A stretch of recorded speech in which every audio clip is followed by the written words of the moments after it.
Hello, hello. My name is Dawn, also known as Davina, and this is my latest video, Sewing Tools I Can't Live Without. It is spring and it is time for spring cleaning, so let's clean my toolbox. Now there are lots of habits that different seamstresses have. I like to keep a box lid next to my sewing machine with the tools and materials and supplies that I use every single time I sew, or regularly enough that I want them close to hand and ready to go.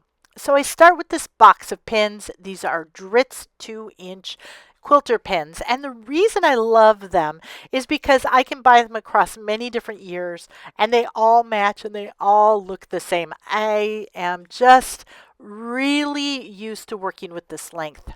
I keep it in this plastic box, so if I need to step away from my house to do a sewing demo or teach a class or even just do a fitting at someone's home, I can quickly snap on this lid. It's right there and it's ready to go.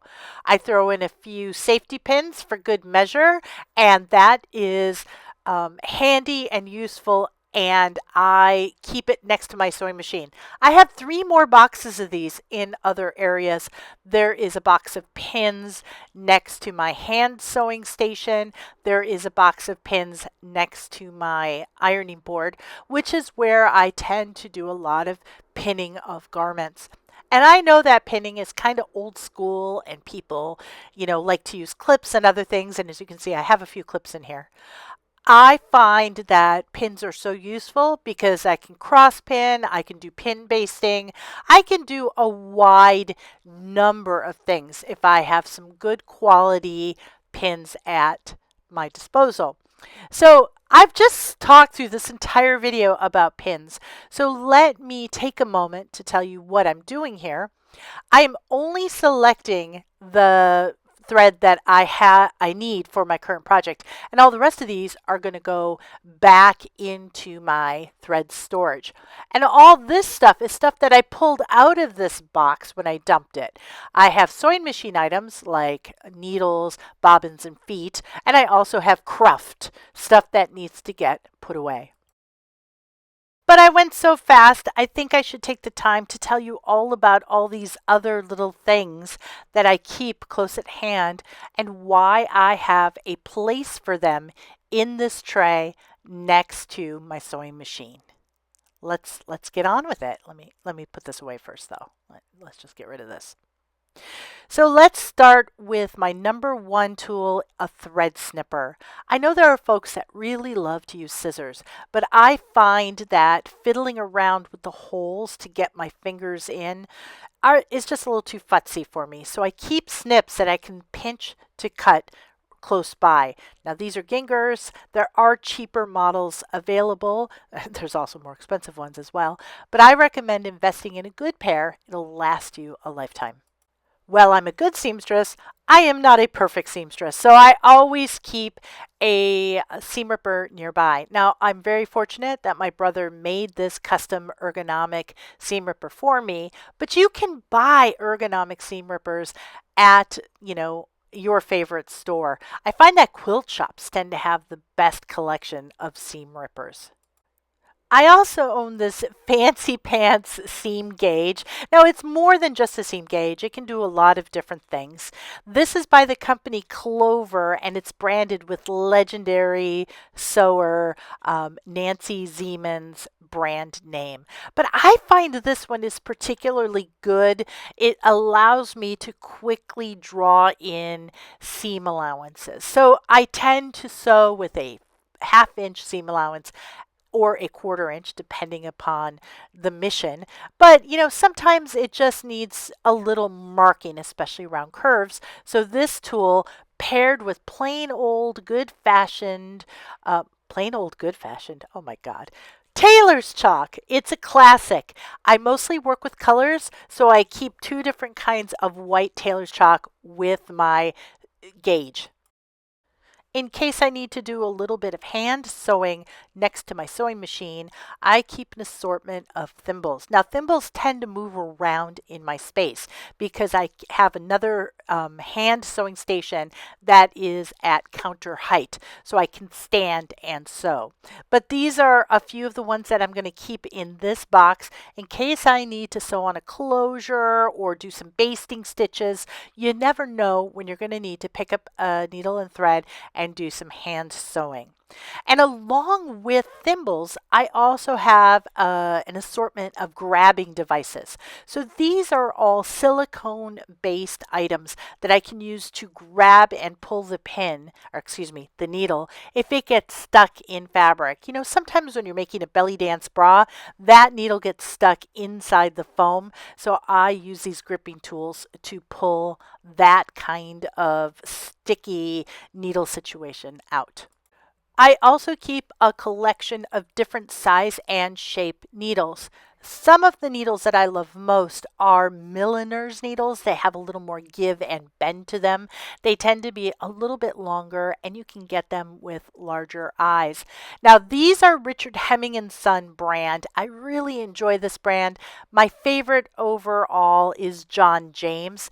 Both of these companies are a little bit more difficult to find. Check your local specialty sewing store or online to find these brands. This tray is also useful for catching things. So although I am putting these away now, this is the kind of closure that I'm using on a regular basis and need those thimbles and needles for. So you can see I use large snaps and a variety of different shaped hooks and bars. Now I use big hooks and bars. Depending on the strength I need, I will choose different sizes and configurations. But I've always got these in stock, and so I'm going to put these back. When I am doing fittings on folks, I like to use giant safety pins. These are large ones, and you can see there's some medium and small ones. I keep an assortment in my tray. I use these all the time for a variety of purposes, but what I really like is that if you fit somebody, instead of using straight pins to pin the garment, you use safety pins, then they can safely take the garment off. I also use safety pins when I am running elastic and, you know, all those things you use safety pins for. There are times when I need a longer pin or I want to pin a lot of pieces of fabric together like a big stack, you know, keeping a project together. I will use corsage pins. And so here is an assortment of corsage pins and T-pins. I also use these in my draping on my dress form. I do use sort of a foam, affordable, cheap and cheerful display form, not real dress form. So I will use pins like this, and they will occasionally get bent. If you lean in, you can see these are bent pins. A lot of folks have really converted to using clips and almost exclusively instead of pins. I do keep a few of these around, but I use these for connecting really difficult to pin through items. I use these sometimes for zippers, for instance, or if I want to clip an applique onto a garment, I will use clips. But I don't like to sew with them as my principal connection for a seam because if I need pins, pins will give me the precision I want. And if I don't need pins or that precision, then I don't use anything at all. So I find that these are sort of an interim thing. I keep clips around, but I don't actually use them that often, but they're here when I need them. A few other random sort of things that I keep in my box are paper clips because I will often paper clip a pattern or a design sketch to a garment. And of course, I keep a pencil here so I can do those sketches and easily just, you know, dash out notes. There's a notebook as well. It is too large to go in my box, so it doesn't sit there, but I will use the box to hold my pencil and paper clips. And of course, I keep a few random tags, you know, Labels are really nice to have. I am still working through a batch that I bought about 7 years ago. And yeah, I highly recommend it. Feels really special to put your own sewing tag into a garment.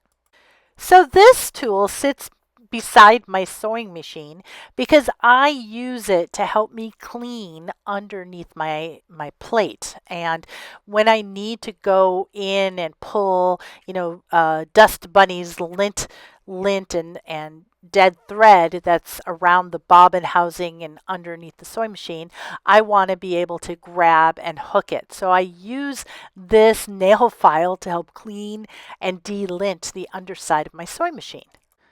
And this little beauty, it just holds a few little pins, and it's here just because it is cute and it makes me happy to see it in my tray. That's all. I never take it out. I never use these pins. It just sits here ready and gives me this little sense of whimsy that I love. I know we're all kind of have our own little weird things we do, and I talismanically enjoy picking this up and putting it down while I'm working. I know, a little crazy, but true. I let thread accumulate in this box because I don't really want to put anything away until the project is over. And the last thing I made was a black suit costume. So that's why there's black here. There's cream here because I did a repair on something, and I'm currently working on turquoise and blue. So I'm going to put this black and cream away and clear up the clutter of the tray.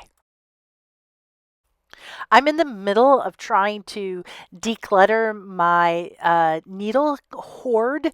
And so as you can see, I prefer Schmetz brand needles, and I have a variety of very close to being finished little packages. So while these shouldn't be in this tray, there's a better place for them.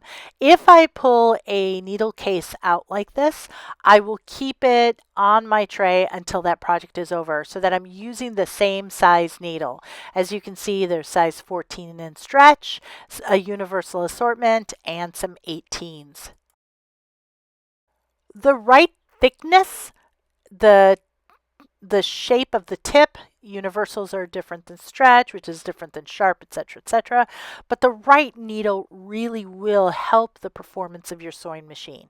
And so when I'm doing a project for a customer, I always pull out a fresh needle to start with. It gives me the best outcome. And if it's not the right needle, I will put it back in the case and keep working as I find the perfect blend of thread tension, needle shape and size, and yeah, all those things, the sewing stuff. Other little random stuff make their way into this tray as well. And while I was cleaning up this spring, I found this small selection of rhinestones rolling around in my pin box. So I think I'm going to go and put these away, and we will definitely use them in an upcoming project. In fact, these triangular AB rhinestones, they're making their way into something quite spectacular even as we speak. And there you have it, a little peek at my now clean tray that I keep next to my sewing machine at all times. There have been times when I have, turned to this tray and not found what I needed. And it's very frustrating to have to stop in your flow of construction and design to go and hunt for these tools and supplies. So I kind of check to make sure that it's stocked, but only about once or maybe twice a year do I actually clean it out. So it does acquire, random threads and different tools and supplies as I work through my design process with many, many costumes.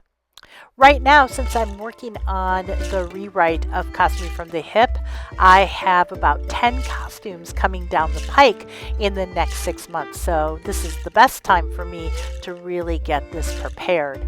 And so I am going to now go into the sewing room and start working on this costume. I'm going to leave you here, and I will see you again in next month's episode. Take care and be well.